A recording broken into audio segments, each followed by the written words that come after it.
Compartmentations and how it affects in waterway integrity.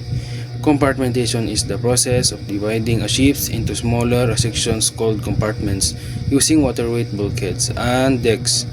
These compartments are designed to isolate damage and control the entry of water.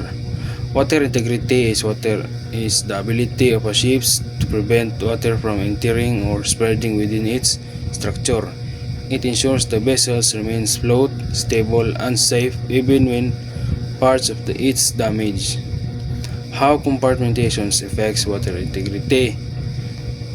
One is limit flooding. When a ship is damaged, only the affected compartment fills with water. This prevents the entire ship from flooding.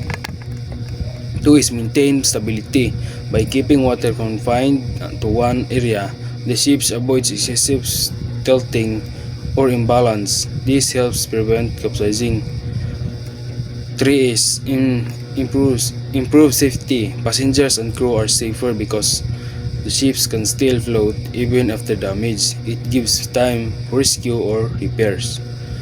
4 prevents progressive flooding. Without compartmentations, water can spread from one area to another. This can quickly lead to sinking.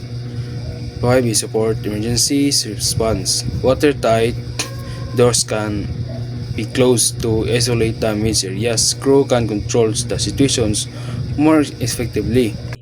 Ang compartmentation mao ang pagbahin-bahin sa barko ngadto sa lain-laing mga watertight compartments gamit ang mga bulkhead pader sa sulod sa barko. Kini nga sistema gituyo aron kung adunay damage ang lungag sa usa ka barko, parte sa barko, dili dayon moapel ang tubig sa tibuok barko kay mopungan kini sa sulod sa usa ka compartment.